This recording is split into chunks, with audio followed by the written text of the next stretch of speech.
کہ فرمایا کہ وہ دعائیں جن سے تمہیں ڈرنا چاہیے وہ ضرور قبول ہو جاتی ہیں،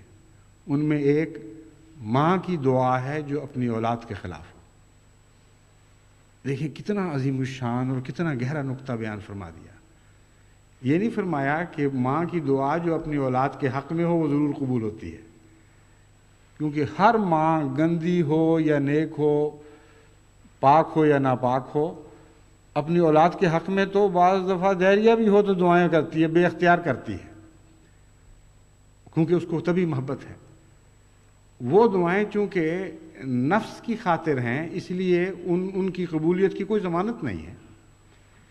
نیک مائیں جب یہ دعائیں کریں گی تو پھر اس لیے مقبول ہوں گی کہ وہ دوسری جگہ بھی اپنی دعاؤں میں خدا کی خاطر التجائیں کرنے کی عادی ہوتی ہے، اس لیے وہ ضرور مقبول ہوں گی، اس سے انکار نہیں۔ لیکن مائیں اگر فطرت کے خلاف کسی بچے کو بد دعا دیتی ہیں تو اپنے مزاج کے خلاف بات کر رہی ہیں۔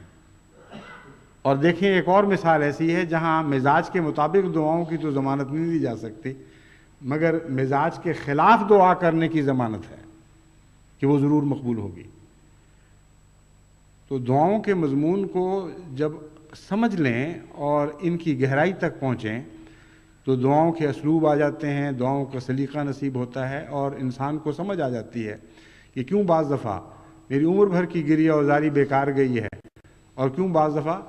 جوش پیدا ہوئے بغیر دل سے ایک خیال اٹھتا ہے اور وہ مقبول ہو جاتا ہے۔ دعاؤں کو بھی تقویٰ کا لباس پہنانا پڑتا ہے، یہ ہے آخری نقطہ، اور اس کے بغیر دعائیں بارگاہ الہی میں مقبول نہیں ہو سکتی۔ پس ربنا ہب لنا من ازواجنا و ذریاتنا قرۃ اعین واجعلنا للمتقین اماما کی دعا کو اس مضمون کو سمجھتے ہوئے مستقل مانگنے کی عادت ڈالیں، اور جب یہ دعا کیا کریں تو اپنے تعلقات کے دائرے پر، اپنے تعلقات پر نگاہ کیا کریں کہ ان کی کیا نوعیت ہے، آپ واقعتاً ان کو بدلنے کے لیے تیار ہیں بھی کہ نہیں، اگر ہیں تو کیا کوشش کر رہے ہیں، اور اگر نہیں تو پھر یہ دعا کیوں مانگ رہے ہیں، پھر اس دعا کی کوئی حقیقت نہیں رہ جاتی۔ بس اس گہری اور تفصیلی نظر سے جب آپ صداقت کے ساتھ حالات کا جائزہ لیتے ہوئے اس دعا کے ذریعے اپنے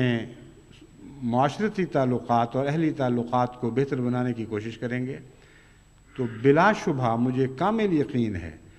کہ اس دعا کی برکتیں آپ پر آسمان سے بھی نازل ہوں گی اور زمین سے بھی ابلیں گی،